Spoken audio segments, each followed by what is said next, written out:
A paz do Senhor, queridas, pode se sentar. Glória a Deus. Hoje não precisava nem para pregar, né? Fala sério. Que bênção. Gente, a gente está na presença do Senhor. Na presença do Senhor há abundância de alegria, a cura, a renovo, a restauração. Mas sabemos que Ele tem mais para nos ensinar, a todas nós. E é isso que Ele quer fazer, e a gente se assenta aos pés dEle nesse início de noite como Maria, aquietada aos pés dEle, para aprendermos o que Ele tem para nos ensinar nessa noite. Eu gostei muito do nome Defensoras. E eu vou logo, durante a pregação vocês vão entender por quê.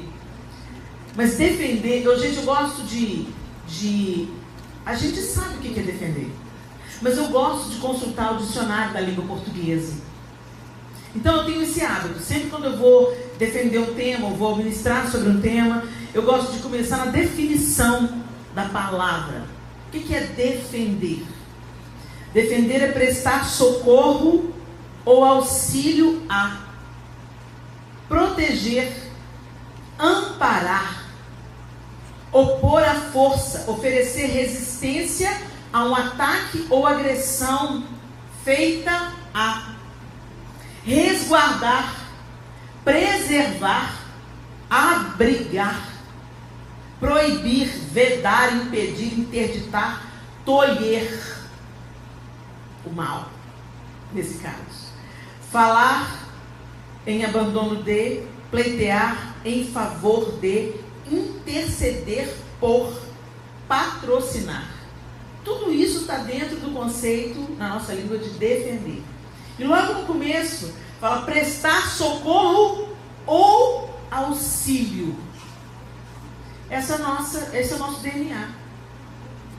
A mulher, quando Deus foi criar a mulher, antes de criar, como Ele fez com todas as coisas criadas foram feitas sob uma palavra de Deus. Haja luz, então houve luz, não é isso? E antes de criar a mulher, Ele olha para o homem e Ele diz: não é bom que o homem esteja só.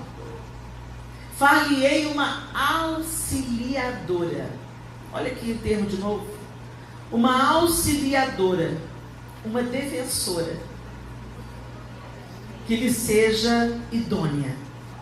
Essa palavra no original, auxiliar, é a palavra ezer. E essa palavra, ela é usada no Antigo Testamento 2 vezes para definir a mulher, 3 vezes para se referir à defesa de um exército, a defesa militar, e 16 vezes essa palavra é empregada para definir o auxílio de Deus, a defesa de Deus, o socorro de Deus. Como é no Salmo 46, por exemplo: Senhor, o meu auxílio e fortaleza, socorro bem presente na hora da angústia. Essa é a mesma palavra usada quando Ele fala como que Ele ia criar a mulher. Então, auxiliar não é algo de segunda categoria. Quando fala auxiliar, todo mundo quer ser o cirurgião. Mas o que o cirurgião faz sem o auxiliar? Não é? E no nosso século megalomaníaco, a gente quer ser líder, cabeça, primeiro. Isso não tem nada a ver com o Evangelho de Jesus Cristo. Nada a ver. Para começar, o rei de toda a terra encarna, se torna carne. Só aí já mostra para a gente, já aponta o caminho, o que o Senhor quer fazer em nós e através de nós.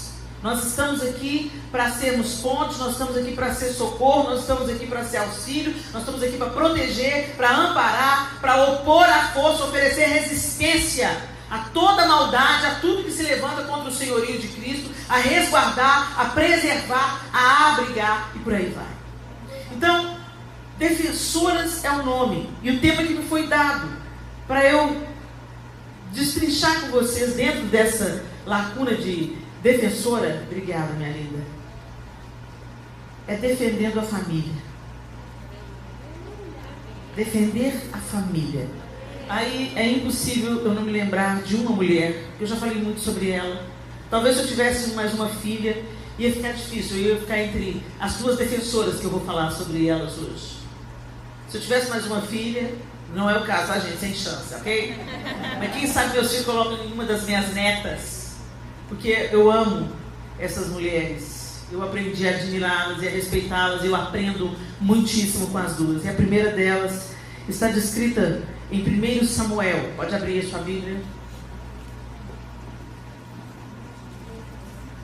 1 Samuel, capítulo 25. Eu vou usar a linguagem Nova Versão Transformadora. Vamos lá, tablet. Eu te abençoo em nome de Jesus.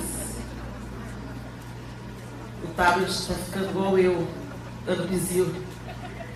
Vamos lá. A partir do verso 2 de 1 Samuel 25. Havia um homem rico em Maom que tinha propriedades perto da região do Carmelo. Possuía 3.000 ovelhas e 1.000 cabras. 3.000 ovelhas e 1.000 cabras. E era a época da tosquia das ovelhas. O homem se chamava Nabal. Sua esposa Abigail era uma mulher inteligente e bonita. Mas Nabal, descendente de Caleb, era um homem rude e perverso em tudo que fazia. Quando Davi soube que Nabal estava tosqueando as ovelhas, chamou 10 rapazes e lhes disse: subam ao Carmelo e vão a Nabal, enviem saudações em meu nome. E digam a ele: paz e prosperidade ao Senhor e à sua família, e a tudo que é seu. Disseram-me que é a época da tosquia. Enquanto seus pastores estiveram entre nós do Carmelo, nunca lhes fizemos mal, e nada foi roubado deles. Pergunte a seus homens, e eles lhe dirão que isso é verdade. Diante disso, pedimos que o Senhor seja bondoso conosco, pois chegamos numa época de celebração. Por favor, reparta conosco e com seu amigo Davi o que puder dos seus mantimentos. Os rapazes transmitiram essa mensagem a Nabal em nome de Davi e esperaram pela resposta. Quem é esse tal de Davi? Perguntou-lhes Nabal. Quem é esse filho de Jessé, pensa que é? Hoje em dia, há muitos servos que fogem de seus senhores. Eu devo pegar meu pão, minha água e a carne dos animais que abati para meus tosquiadores e entregar a um bando que vem não se sabe de onde? Então os rapazes enviados por Davi voltaram e lhe contaram tudo o que Nabal tinha dito. Peguem suas espadas, disse Davi, e pôs sua espada à cintura. E seus homens fizeram a mesma coisa. 400 deles partiram com Davi, enquanto 200 ficaram para guardar a bagagem. Enquanto isso, um dos servos de Nabal foi até Abigail e lhe disse: Davi enviou mensageiros do deserto para saudar nosso Senhor, mas ele lhes respondeu com insultos. Os homens de Davi foram muito bons conosco e nunca nos fizeram mal. Nada foi roubado de nós durante o tempo em que estiveram conosco no campo. Na verdade, dia e noite, eles foram como um muro de proteção para nós e para as ovelhas. É bom que a senhora leve esses fatos em consideração e resolva o que fazer, pois haverá problemas para o nosso Senhor e para toda a sua família. Nabal é um homem tão cruel que ninguém consegue conversar com ele. Sem perder tempo, Abigail providenciou 200 pães, 2 vasilhas de couro cheias de vinho, 5 ovelhas preparadas, 5 cestos de grãos tostados, 100 bolos de passas e 200 bolos de figo. Colocou tudo em jumentos e disse aos servos: vão adiante e logo os seguirei. Mas não contou a seu marido Nabal o que estava fazendo. Quando Abigail entrava num desfiladeiro, montado em seu jumento, avistou Davi e seus homens vindo em sua direção.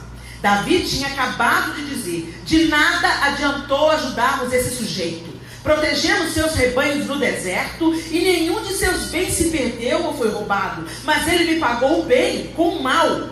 Que Deus me castigue severamente se eu deixar um homem ou menino vivo na casa de Nabal até amanhã de manhã. Quando Abigail viu Davi, desceu depressa do jumento e se curvou diante de Davi com o rosto em terra. Caiu a seus pés e disse: a culpa é toda minha, meu senhor. Por favor, ouça o que a sua serva tem a dizer. Nabal é um homem perverso. Não dê atenção ao que ele disse, ele é um insensato, mas como seu nome me indica. Mas eu nem sequer vi os rapazes que o Senhor enviou. Agora, meu Senhor, tenha certeza de que tão certo como vive o Senhor e tão certo como a sua própria vida, foi o Senhor que o impediu de matar e se vingar com as suas próprias mãos. Que todos os seus inimigos e os que procuram matá-lo acabem como Nabal. Aqui está um presente que sua serva trouxe para o Senhor e seus companheiros. Por favor, perdoe-me se o ofendi de algum modo. Que o Senhor lhe conceda uma dinastia duradoura, pois está lutando as batalhas do Senhor. Que Ele o livre de fazer o mal durante toda a sua vida. Mesmo quando for perseguido por aqueles que procuram matá-lo, sua vida estará segura sob o cuidado do Senhor seu Deus, protegida como um tesouro. Mas a vida de seus inimigos desaparecerá como pedras atiradas de uma funda. Quando o Senhor tiver feito tudo o que prometeu e o tiver colocado como líder de Israel, não haverá em sua consciência a tristeza e o peso de ter derramado sangue e se vingado sem necessidade. E quando o Senhor tiver feito grandes coisas em seu favor, lembre-se de sua serva. Davi respondeu a Abigail: louvado seja o Senhor Deus de Israel, que hoje a enviou ao meu encontro. Graças a Deus por seu bom senso. Que você seja abençoada por me impedir de matar e me vingar com minhas próprias mãos. Pois tão certo como vive o Senhor, o Deus de Israel, que me impediu de lhe fazer mal, se você não tivesse vindo depressa ao meu encontro, amanhã pela manhã não haveria nenhum homem ou menino vivo na casa de Nabal. Então Davi aceitou o presente de Abigail e lhe disse: volte para casa em paz. Ouvi o que você disse e farei o que me pediu. Vamos até aí. Abigail, essa mulher extraordinária, que se colocou como intercessora e como defensora do seu lar. E Deus tem nos convocado nesses dias tão turbulentos que vivemos. E muito se fala na defesa da família. Na defesa da família. A gente briga nas redes sociais na defesa da família. A gente levanta bandeiras ideológicas na defesa da família. Mas o que a gente tem que fazer de primordial, a gente não faz. Então como é que a gente fala que está defendendo a família? A defesa da família não começa na arena pública. A defesa da família começa em casa. Nós fomos habilitadas pelo próprio Deus, como a palavra diz, que nós somos aquelas, antes de Deus formar a mulher, Ele diz: falhei uma auxiliadora que lhe seja idônea. Idônea significa apta, capaz, competente e moralmente correta. Olha que interessante o significado de idônea. Então, mais uma vez afirma que não é de segunda categoria, porque idônea é apta, é capaz, é competente e é moralmente correta. A moralidade de uma nação está diretamente ligada à figura feminina. Por que no exterior as mulheres brasileiras são tratadas como prostitutas? Porque essa é a imagem que é exportada pelas novelas e pelo carnaval. Que a mulher brasileira é uma mulher fácil, uma mulher para sexo. Porque o turismo sexual é abundante no nosso país. Então é essa imagem, entendem que está diretamente ligada à figura feminina? Muito se fala no feminismo defendendo a figura feminina. Mentira! Se o feminismo realmente tivesse como base principal defender a figura feminina, ele não ia permitir, autorizar que a imagem feminina fosse explorada através da pornografia, através da prostituição, através do turismo infantil e do turismo sexual. Fala-se em defesa da mulher, mas as meninas estão abandonadas. As meninas estão sendo prostituídas. Uma menina põe um shortinho e começa a dançar um funk e ninguém faz nada para mudar essa realidade. Então não venha me falar em defesa da mulher coisíssima nenhuma, não. Não é o feminismo que vai defender a mulher, não. Quem vai defender a mulher é o cristianismo.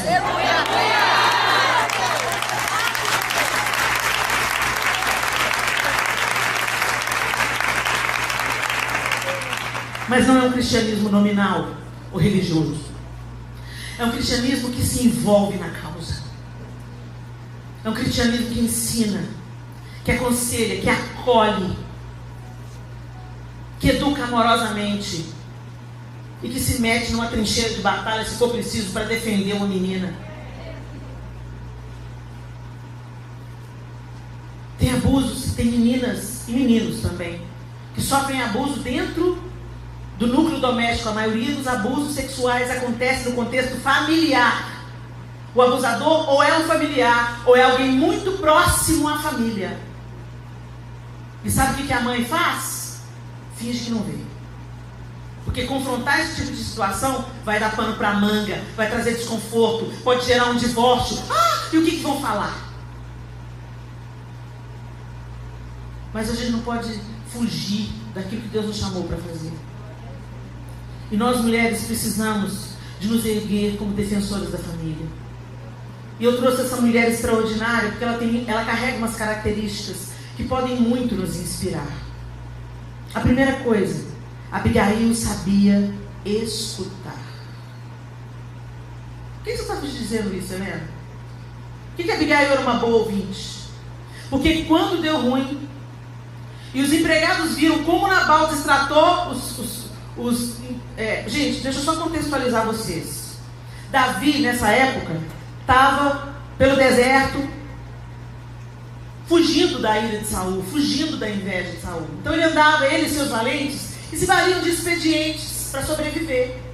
Então eles estavam ali, e tinha um homem próspero, pastoreando os seus rebanhos no Carmelo, e eles estavam por ali. O que eles faziam? Ajudavam. Não saqueavam, não roubavam os pastores, e muito pelo contrário, como os próprios pastores de Nabal falaram, eles eram como um muro ao redor do rebanho, para que nenhuma ovelha se perdesse. E aí quando Davi ficou sabendo que era o tempo da tosquia, e o tempo da tosquia era o quê? Era o tempo é como se fosse o tempo da colheita. Era o tempo do lucro, era o tempo e eles faziam uma festa na época da tosquia, né? Porque aquilo ia gerar renda, o rebanho ia ser, a lã ia ser vendida, aquilo tudo. E aí, então tinha muita comida para os tosqueadores, era um momento de celebração, de muita fartura. Então quando Davi ficou sabendo, está no tempo da tosquia, então está no tempo da fartura. Tem muito bolo, tem muita carne, tem muita coisa boa. Então vamos lá, vamos lembrar Nabal que nós ajudamos a cuidar, e hoje ele está colhendo o fruto da nossa ajuda, e se ele usar de generosidade para conosco, e nos dá um pouco dos seus mantimentos, daquilo que ele fez. E Nabal, gente, isso era uma coisa completamente comum naquele contexto. Mas Nabal fingiu de besta. Conhece essa expressão? Fingiu de besta, deu migué, golpe do João sem braço, fingiu demência, fingiu que não era com ele, enfim. E aí, isso acendeu a ira de Davi. Então tinha dois homens irados, um tolo e um irado. E aí, quando os rapazes viram aquilo, eles foram onde? Eles não foram lá em Nabal falar com Nabal: patrão, você não sabe o que você está fazendo não, patrão. Vamos lembrar do senhor, patrão. O senhor cuidou da gente, reveja. Não, eles não falaram com Nabal, porque Nabal era tolo. O tolo não ouve. O tolo não ouve conselho. O tolo não ouve os mais velhos. O tolo não quer saber a opinião de ninguém. Eu é que tenho razão, eu que sei da minha opinião. Ao invés de eles irem em Nabal, eles foram na mulher de Nabal. E o texto já começou a dizer pra gente que ela era uma mulher bonita e inteligente. Em outras traduções diz, era uma mulher sábia e bela. Gente, sabedoria é mais do que inteligência. Porque tem gente que é inteligente, é tolo. É mais do que inteligência. É a sabedoria, a inteligência que vem de Deus. A inteligência dos homens pode ser pela nossa percepção e a capacidade de apreensão intelectual, e pode vir também pelo estudo, pela aquisição de conhecimento. Mas tem um conhecimento que é revelado, ele vem do alto, e ele não muda apenas a sua capacidade de apreensão, ele transforma o seu coração e gera uma nova atitude. E é isso que acontecia com Abigail. Ela era uma mulher sábia. Então eles foram aonde ia sabedoria. Vamos falar para quem pode resolver. Abigail pode resolver. Você é essa mulher na sua casa? Será que você tem cumprido o decreto de Deus sobre a feminilidade? Será que você é aquela... Vamos saber a opinião da Teresa, da Ana, da Kelly, da Cristina, da Regina. Vamos lá saber o que a Susan pensa. Não, com certeza a Margarete vai ter alguma coisa para falar para a gente. Não, a Paula vai ajudar a gente a resolver isso. Qual é o seu nome? Faz a pergunta. Será que a Helena tem sido uma Abigail nesse tempo? Faz uma pergunta para você mesmo, colocando o seu nome. Será que a Carla tem sido uma Abigail nesse tempo? Eu sei ouvir. Gente, a gente perdeu o hábito de ouvir. A gente não escuta. A gente escuta, mas já pensando numa resposta para provar que a gente está certa. Enquanto a pessoa está falando, você já vai montando um argumento. Isso não é ouvidoria. Para você ouvir, você tem que desfazer as armas e escutar até o fim. E se colocar no lugar de quem está falando. E se identificar com a situação e com a perspectiva que ele está te oferecendo. Isso é ouvir de verdade. Será que nós somos essas mulheres? Os nossos filhos às vezes estão emitindo sinais de socorro. Você está na rede social brigando por causa da ideologia de gênero, mas o seu filho está debruçado no computador, viciado em tecnologia, e você fala que está defendendo a família. E quando ele vai te falar alguma coisa, você não quer ouvir. Olha, respeite comigo, menino.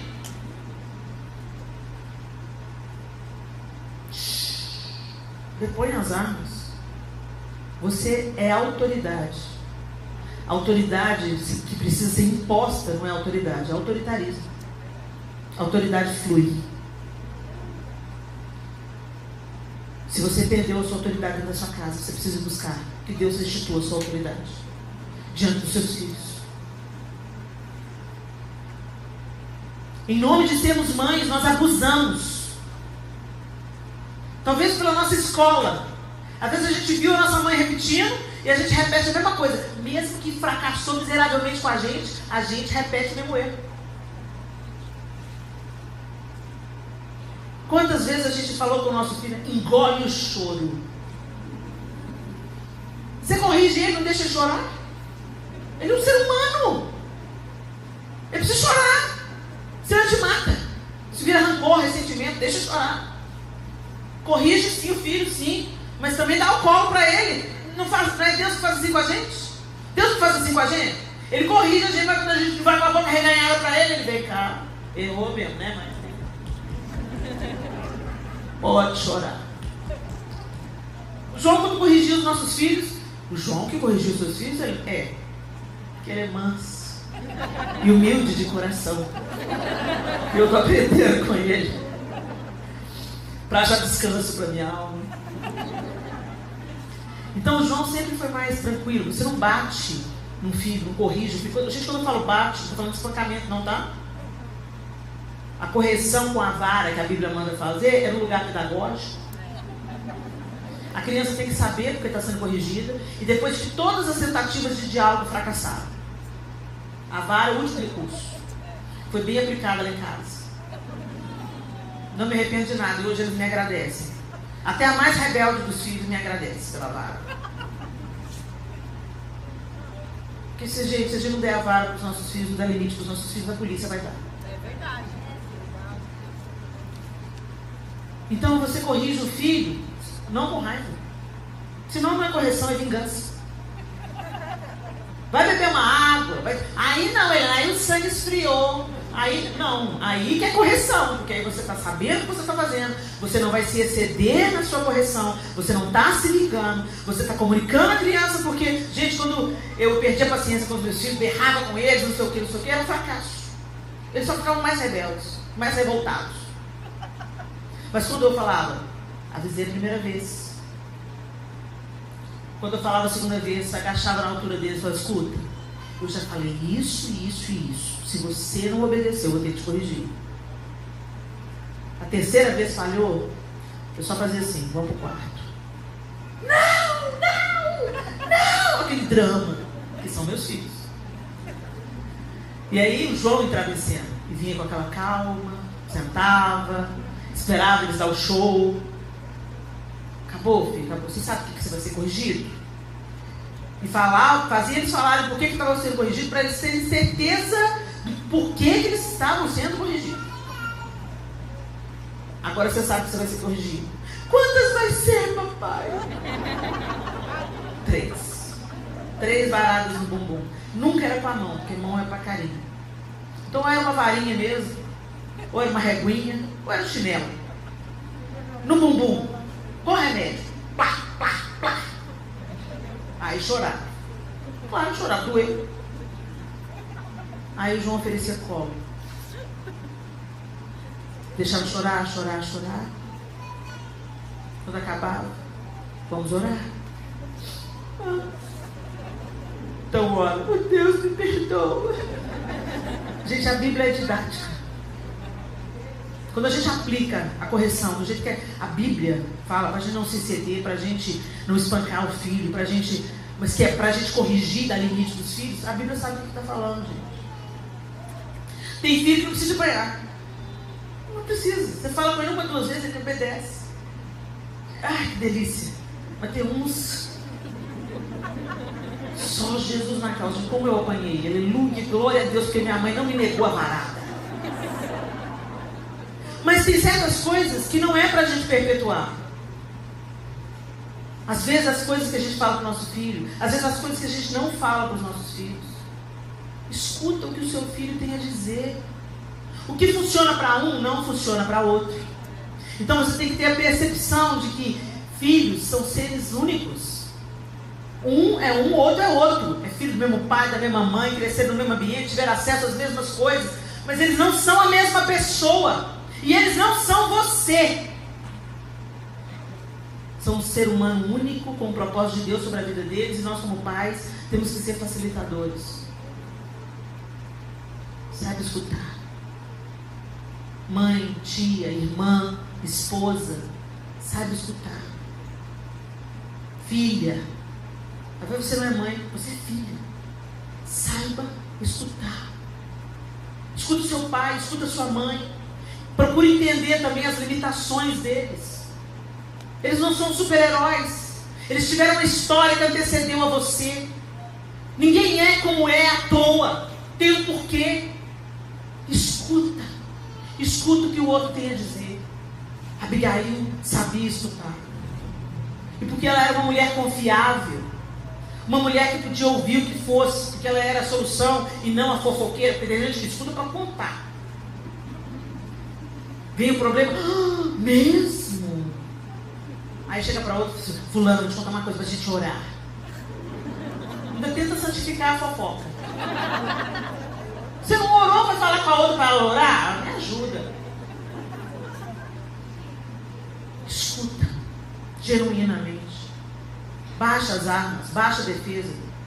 Seu marido está reclamando de uma coisa, em vez de ficar retrucando com ele, presta atenção. Às vezes não é importante para você, mas é para ele. Seu filho está reclamando de uma coisa, para você pode ser uma bobagem, para ele é um gigante. Escuta. E escuta o que não é dito. Pede ao Senhor para te dar visão de águia, para você perceber que tem alguma coisa errada, mesmo quando essa coisa não é verbalizada. Você percebe um comportamento diferente de alguém dentro de casa, de alguém que vive com você e está angustiado, e que está comendo demais, que está ansioso, e você começa a identificar o problema. E o atalaia enxerga o problema e se coloca na posição de denunciar. Mas denunciar como, Helena? Denunciar diante de Deus. Senhor, olha o que está acontecendo com meu marido. Olha o que está acontecendo com a minha filha. Olha o que está acontecendo com a minha mãe. Olha o que está acontecendo com a minha irmã. Senhor, me dá estratégia. Como é que eu devo agir? Eu estou identificando, Senhor. E eu não vou deixar passar. Eu estou identificando o inimigo por a pata imunda dele dentro da minha casa. E eu não vou deixar passar. Com a minha intercessão, com a minha boca no pó. E esse é o próximo passo, né? A gente vai. Ela sabia escutar. Isso aí está entre os versículos 14 e 17, onde os moços vão contar para ela o que estava acontecendo. Abigail discernia o tempo e a maneira de agir. Depois que ela escutava, ela buscava de Deus. Como é que eu tenho que agir nesse caso? Imediatamente, o texto diz, imediatamente. Ela pegou comida. O que Davi quer? Comida? Pega comida. Ela não foi lá para falar com o Nabal. Ô Nabal, não estou acreditando em você não. Você está doido, Nabal? Davi tem 600 valentes, os caras tocam o terror. Eles vão vir aí matar todo mundo. Foi isso que ela fez, gente? Ela agiu. Ela pegou o que ela tinha à mão. Ela carregou os jumentos de comida. E antes que a desgraça viesse ao encontro na porta dela, ela se antecipou e foi em direção àquela situação. E é isso que nós precisamos de aprender com a Abigail. Nós precisamos antecipar o mal pela nossa observação e pela nossa capacidade de escutar, não apenas o que a palavra diz, mas o que as atitudes demonstram, e partimos contra. Você não fica, fulano está assim, vamos ver o que vai dar. Não, você não vai ver o que vai dar. Você põe esse seu joelho no chão, e você começa a repreender aquele espírito dentro da sua casa, e você começa a falar, Satanás, você não vai passar. E você começa a profetizar sobre o seu filho, sobre a sua filha, um jeito diferente, e você começa a buscar estratégia. Senhor, me dá o caminho do coração do meu filho, me dá o caminho do coração do meu marido, me dá o caminho do coração da minha mãe, da minha irmã, do meu irmão, da minha avó, do meu avô, porque eu quero me antecipar. Meu avô, a minha mãe, o meu pai, não vão ser garfados pelo inferno, porque tem uma mulher de Deus na intercessão, na brecha entre a crise e a necessidade.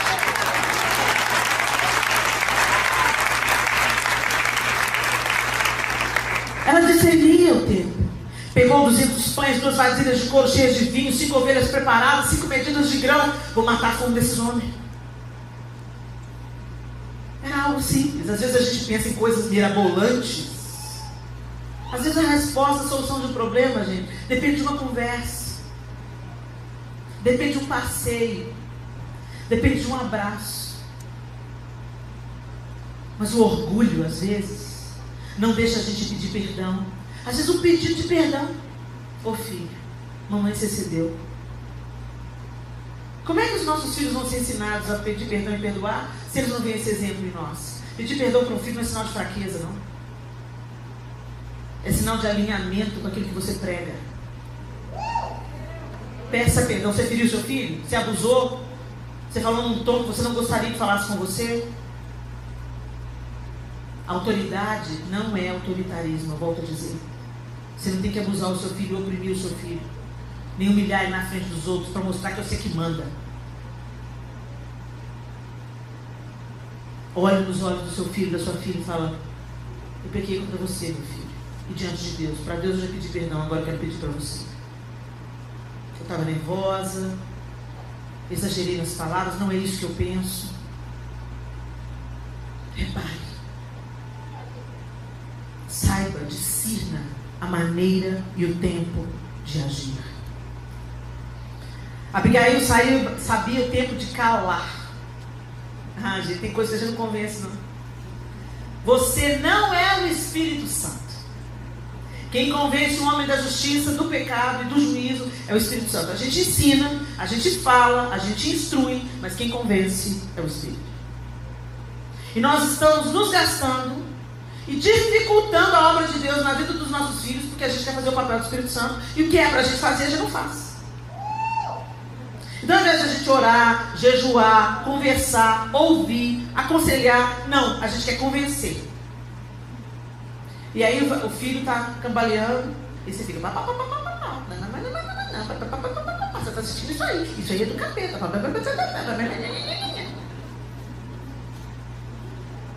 Começa a gerar o seu filho espiritualmente. Começa a falar: Senhor, dá uma experiência contigo, revela-te a ele, Senhor. E entenda, cada filho tem um caminho, gente. Eu sei do que eu estou falando. Cada filho tem um caminho a ser percorrido. E o que a gente pode permanecer é com os joelhos dobrados, com a boca no pó e clamando: Senhor, não deixa sair da sua mão. Da minha saiu, mas da sua não sai. Foi consagrado, foi no altar do Senhor. Tem dom, pode não saber que tem dom, mas tem dom. Quem tem a última palavra sobre ela, sobre ele, é o Senhor. O diabo não vai garfar, porque tem uma mãe orando aqui. E tudo que está vivendo vai virar glória para o teu nome, vai virar testemunho para a glória do Senhor. Você crê, gente? É com Deus. nosso papel é ensinar e amar. E amar também é dizer a verdade. Amar não é só ficar, você é linda. Amar é chegar pro filho, ó, você está escolhendo esse caminho aí? Eu, como sua mãe, tenho que te dizer, há caminhos que ao homem parece ser bons, mas no final são caminhos de morte. Senão vai dar certo. Eu preciso te dizer isso, que eu te amo. Não dá pra gente amar uma pessoa e ver ela ir pro abismo e falar, não se escolha. Não. O amor não aceita tudo, não. Isso é omissão, não é amor. Então a gente tem que falar a verdade amorosamente, mas dizer a verdade e confiar no Senhor. Tem hora que não é para falar nada, gente, a não ser com quem resolve. Tem hora que é para calar. Tem hora que é para falar. A gente precisa discernir. Mas é tão lindo porque a Abigail sabia a hora de calar. Ela tinha todos os elementos para ir lá esfregar na cara de Nabal. Doido! Ela fez isso. Ela foi, carregou os jumentos, pôs a comida, foi de encontro a Davi pessoalmente e não falou nada para Nabal. Se você continuar lendo o texto depois, eu encorajo você a fazê-lo. Depois que estava tudo resolvido, ela chegou para Nabal e falou assim, então, Davi vinha aí matar todo mundo, tá? Então só vim te comunicar que deu tudo certo, nossa família se livrou. Aí ele teve um ataque. Ele teve um ataque, depois que a coisa estava resolvida. E a própria mão de Deus, ó, como diz a irmã, lembra o nome da irmã? Dona Gerilda, passou o rodo. Deus passou o rodo de Nabal, aí Davi mandou buscar Abigail e casou com ela. Que coisinha, virou mulher de rei, a mulher do tolo. Presta atenção. Porque ela soube, fala com quem resolve. Fala com quem resolve. Para de expor a nudez da sua família para qualquer pessoa. Para, leva. Ah, meu marido. Gente, para de falar mal com seu marido e com os outros. Se você vai buscar ajuda, pega uma pessoa séria. Uma pessoa que tem um casamento sério. Que vai orar com você, que vai acolher a sua dor. Não que vai sair por aí espalhando. Você ficou sabendo do marido da fulana? Você saber babado gospel.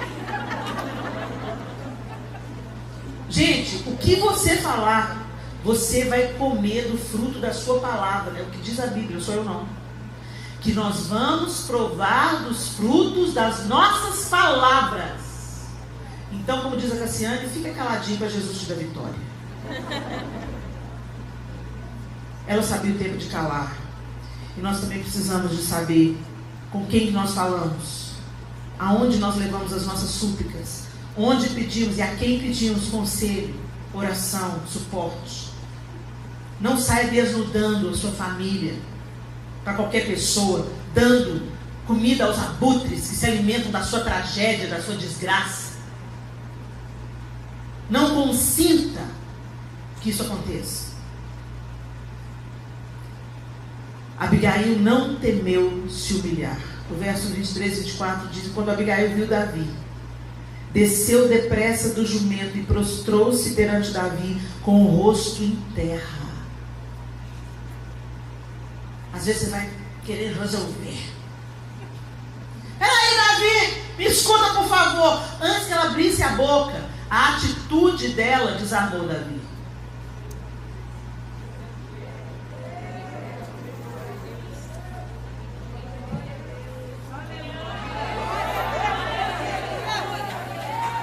Nós precisamos de desarmar o nosso inimigo com humildade diante de Deus. A nossa arrogância não ganha batalhas, mas adia vitórias. Não temos se humilhar, porque o Cordeiro de Deus se humilhou até a morte, morte de cruz.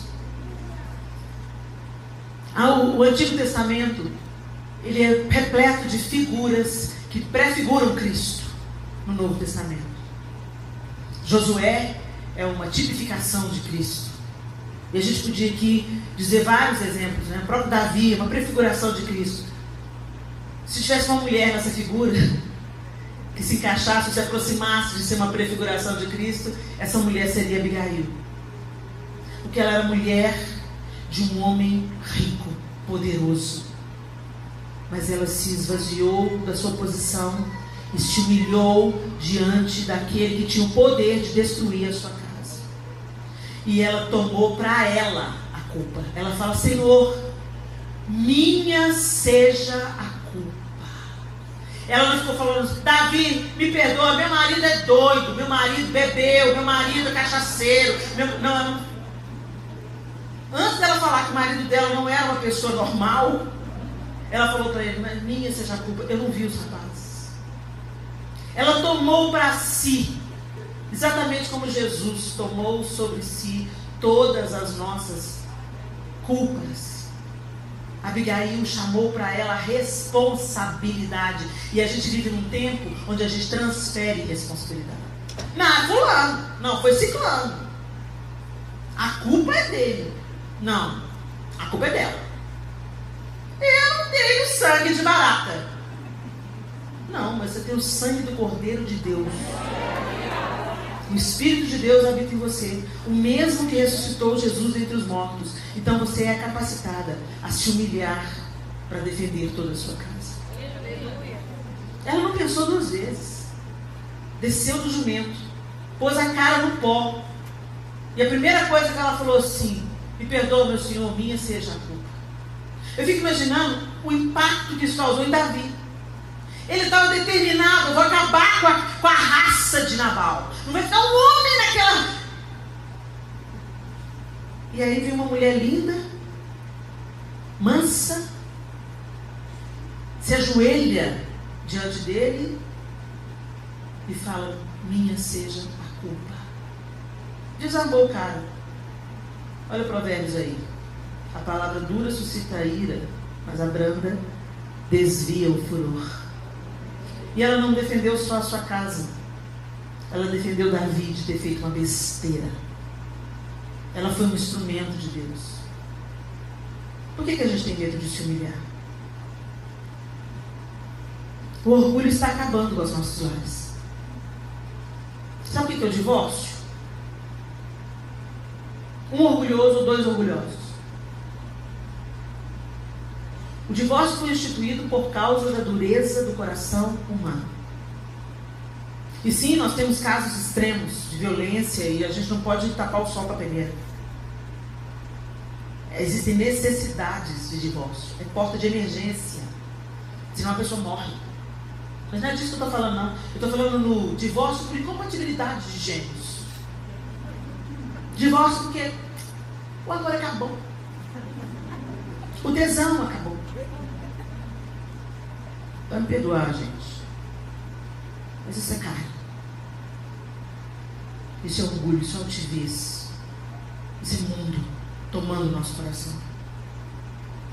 Porque toda relação saudável, ela experimenta tempos de refrigério. E ela também tem tempos de luta.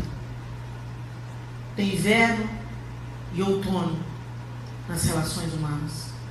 Não é tudo primavera e verão, não. Mas se a gente resistir firme, a estação vira e floresce de novo. Mas ninguém quer aguentar firme. Vamos chutar o balde. Eu mereço ser feliz. E aí aquela desgraceira entra para dentro da casa. Eu mereço ser feliz. E os outros não, né?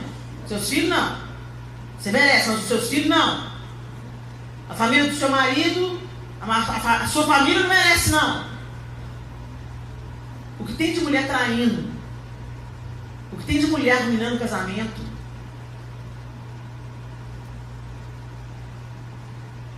que o Senhor tenha misericórdia de nós, gente, porque nós temos uma habilidade especial dada pelo próprio Deus e um jogo de cintura para salvar casamento. Por isso que vem um discurso falso. A fila anda. Sabe aquela amiga? Você está tolerando esse babaca? Chuta isso pra lá, só. Aí você vai na vibe da amiga, daqui a pouco a amiga está pegando seu ex-marido. Você pensa que isso acontece não, gente? O pastor conhece cada história. Eu queria não conhecer. A capacidade infernal que uma mulher tem quando ela mudar lugar para Deus. Porque ela vira uma poderosa ferramenta na mão do capeta. Que o diabo não desperdiça mão de obra de qualidade. E mulher é mão de obra de qualidade. Ou você vai ser uma bênção, ou você vai ser uma Jezabel. Escolha a sua posição. Porque eu quero te falar nessa noite. Você não vai ficar em campo neutro. Se Deus não te ocupar, o diabo te pega de parceira. Tome a sua posição em nome de Jesus. E se coloque como defensora da sua casa.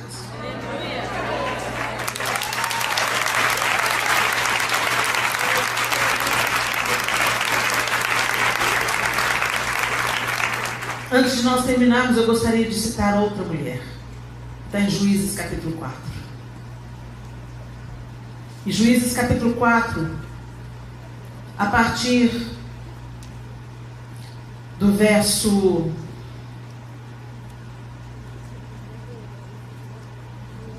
17, fugindo de uma batalha contra Baraque, Débora, Sísera, que era o comandante do exército de Jabim, o rei opressor de Israel, foi se esconder na tenda de Jael, mulher de Éber, o queneu. E Jael, você já deve conhecer essa história, a partir do verso 17. Enquanto isso, Sísera correu para a tenda de Jael, esposa de Éber, o queneu, pois havia paz entre a família de Éber e Jabim, rei de Azor. Jael saiu ao encontro de Sísera e disse: venha para a minha tenda, Senhor. Entre, não tenha medo. Ele entrou na tenda de Jael e ela o cobriu com uma manta. Por favor, dê-me um pouco de água, disse ele. Estou com sede. Ela lhe deu leite de uma vasilha de couro e o cobriu novamente. Sísera disse a ela: fique à porta da tenda. Se alguém chegar e perguntar se há alguém aqui, diga que não. Mas quando Sísera, exausto, dormia um sono profundo, Jael, a esposa de Éber, se aproximou silenciosamente com um martelo e uma estaca de tenda na mão e atravessou o crânio dele com a estaca, que ficou presa ao chão. Foi assim que Sísera morreu. Casca grossa. Presta atenção. Por que você está trazendo Jael para essa conversa, Helena? Porque Jael não tinha nada a ver com a briga. O texto acabou de dizer que havia paz entre o Éber, queneu, e o rei de Azor. Eles não eram adversários. Isso não impedia Jael de ver que Jabim oprimia a Israel. O povo fez o que era mal diante de Deus. Deus entregou o povo ao rei cananeu Jabim. E Jabim oprimia o povo, oprimia o povo, oprimia o povo. A gente não fala que oprimia o povo, estuprava as mulheres, pegava da colheita, pegava todo o fruto da terra, matava sem ter um motivo para isso. Era isso que era oprimir o povo de Israel. O povo de Israel estava sucumbindo diante da força de Jabim. E o seu comandante era Sísera. Ele que organizava as batalhas e os carros de ferro contra Israel. Até que Deus ouviu o clamor de Israel e falou assim, levantou Débora. Débora falou para Baraque, comandante do exército do Senhor, e falou: eu vou dar livramento de vocês, para vocês das mãos de Jabim, porque vocês se voltaram para mim, vocês se arrependeram do seu pecado, e eu vou interferir, e eu vou dar vitória nas mãos de vocês através de uma mulher. A própria Débora profetizou isso, e a gente pensa que era Débora a mulher era Jael. Jael sabia que Sísera era o comandante do exército opressor. Jael assistia à opressão de Israel. Ela sabia o que estava acontecendo. E quando ela viu o inimigo dentro da sua tenda, ela usou as armas que ela tinha na mão. Ela não foi pegar uma espada. Ela não sabia manusear uma espada. Mas ela sabia manusear uma estaca e um martelo, que ela usava para esticar a tenda onde ela morava. Deus quer usar o que você sabe fazer. Deus quer usar as armas que você tem na mão, para vencer não apenas o inimigo da sua casa, mas para se erguer como uma voz defendendo a infância contra todo abuso. Nós precisamos de nos colocar, nossas igrejas precisam se colocar como um lugar seguro para as crianças que estão sofrendo terrível assédio moral, crianças que estão sendo expostas à pornografia, crianças que estão sendo molestadas sexualmente, crianças que estão sofrendo agressão física, acorrentadas em poços, deixadas nuas e passando fome, dentro da casa daqueles que deveriam defendê-la. As nossas igrejas precisam se tornar lugares seguros para crianças, onde elas podem denunciar e onde, se for preciso, elas serão acolhidas na nossa própria casa. Aleluia! Gente, não é tempo da gente ficar dando uma de Pilatos, vivendo um cristianismo meia boca e lavando as nossas mãos e falando: oh Deus, sela com salvação, oh Deus, muda essa situação. Deus está mudando a situação quando fez você perceber e te dando a capacidade de interferir e mudar a situação. Para de transferir responsabilidade para Deus. Abigail podia ter ido orar e falar: oh Deus, detém Davi. Sim, Deus operou ali no coração de Davi, mas ela não fugiu da raia. Ela não fugiu do pau, ela foi encarar Davi. Ela correu o risco de ser morta? Correu o risco de ser morta. Esther correu o risco de ser morta quando foi se apresentar a Suero? Correu o risco de ser morta. E a gente está sendo intimidada pelo risco de ser morta, de ser cancelada, de ser mal falada, ou de ter que se comprometer com uma criança que não é o nosso filho. O que vai precisar de acontecer para a igreja do Senhor amadurecer, crescer e se envolver com aquilo que Jesus se envolveria? Tem um vizinho seu que está sofrendo? Seja a resposta, seja a igreja na vida dessa criança. Denuncie, se voluntarie, cuide, adote, faz alguma coisa pelo amor de Deus. Porque hoje a gente põe cachorro dentro de casa e faz o melhor para os cachorrinhos. E eu tenho uma cadelinha que eu amo ela, Matilda. Ela é fofinha, é uma cadelinha. Mas a criança vale mais. E a gente está com 2 pesos, 2 medidas, animaizinhos sendo tratados como filhos. Casais que podem ter filhos não querendo ter filhos, porque não querem compromisso, não querem responsabilidade.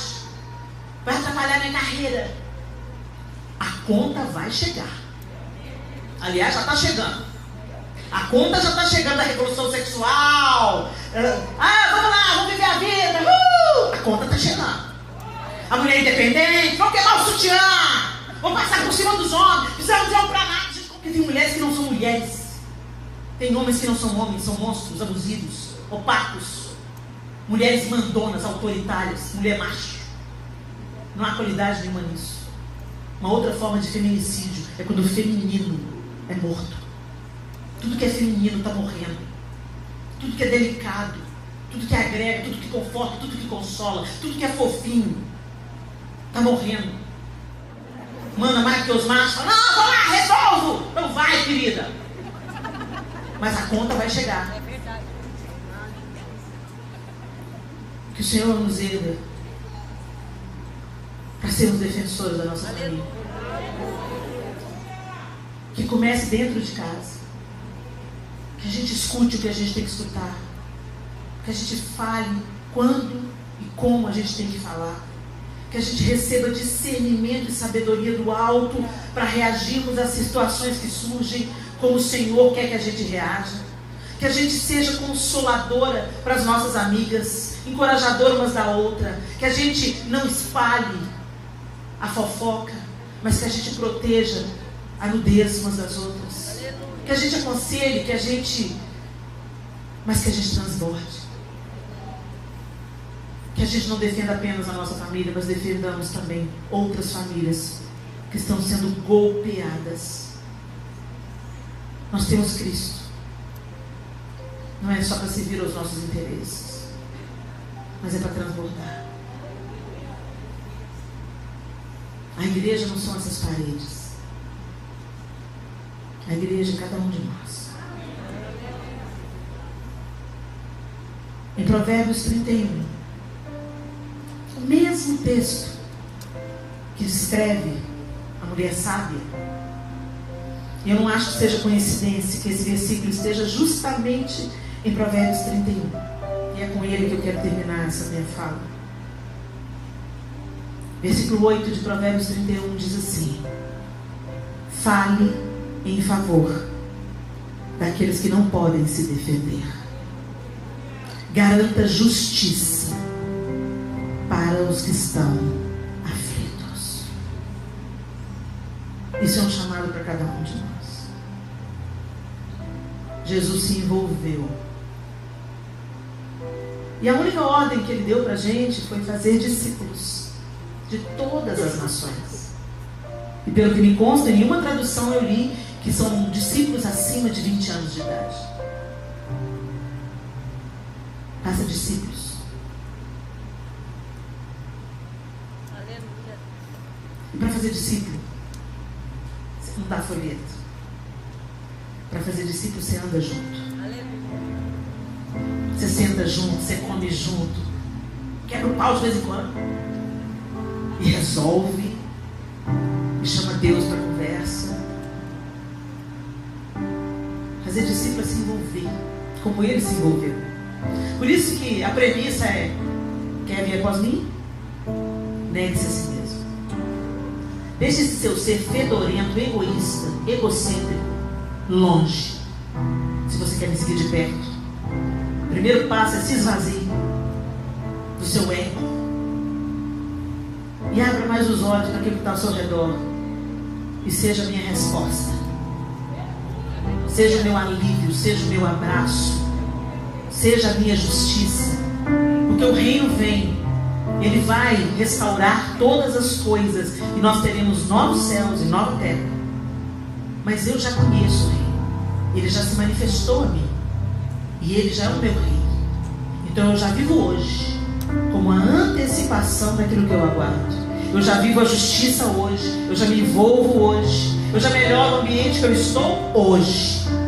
O meu ambiente de trabalho é mais tranquilo, mais leve, porque eu estou nele. E eu já vivo sob o reinado de Cristo hoje. As crianças ao meu redor, no meu raio de alcance, elas não vão sofrer, porque hoje eu já vivo com antecipação daquilo que eu aguardo: novos céus e nova terra, onde o governo sairá de Sião e a justiça reinará para sempre. Enquanto esperamos que a gente viva hoje dentro da nossa casa o sonho e o reinado de Cristo, a esperança e o reinado de Cristo na nossa vida hoje, eu tenho que te dizer, não vai dar para ficar olhando. Você vai ter que se envolver. Jesus não ficou olhando, ele se envolveu. E nós não somos dignas de dizer que somos seguidores de Cristo se também não nos envolvermos. Feche os seus olhos.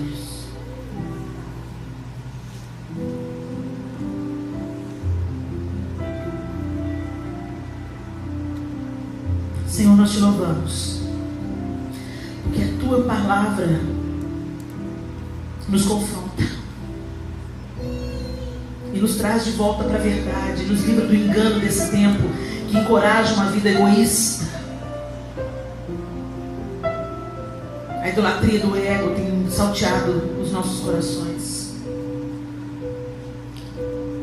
Que o teu Espírito Santo torne essa palavra viva na nossa prática. Que tudo que ouvimos hoje, Senhor, que transborde em frutos nas nossas atitudes. Que sejamos convencidas pelo teu Espírito daquilo que precisamos ser convencidas. Que a nossa atitude seja diferente. Que muito mais de um discurso pela família, que as nossas ações nos ergam como defensoras dos nossos lares, como Abigail, mulher sábia, intercessora, que não temeu se humilhar, que sabia ouvir, que sabia calar. Que Jael nos inspire com a sua coragem de fazer o que precisa ser feito, mesmo quando for algo drástico. Se a gente precisar de tirar uma criança de um lar abusivo, que a gente tire, Senhor. Se a gente tiver que adotar uma criança para livrar ela de uma vida desgraçada e arruinada, que a gente adote, Senhor. Nos tira do lugar da comodidade, Senhor. Porque o Senhor não se acomodou, o Senhor se deu, o Senhor se derramou, o Senhor entregou a sua vida. E nós queremos aprender com o Senhor a fazer o mesmo. Nos ensine, nos habilite, nos capacite, nos faça percorrer esse caminho. Nós queremos negar a nós mesmos para viver a plenitude daquilo que o Senhor tem para nós. E sermos vida e esperança para esse tempo agora. Em nome de Jesus.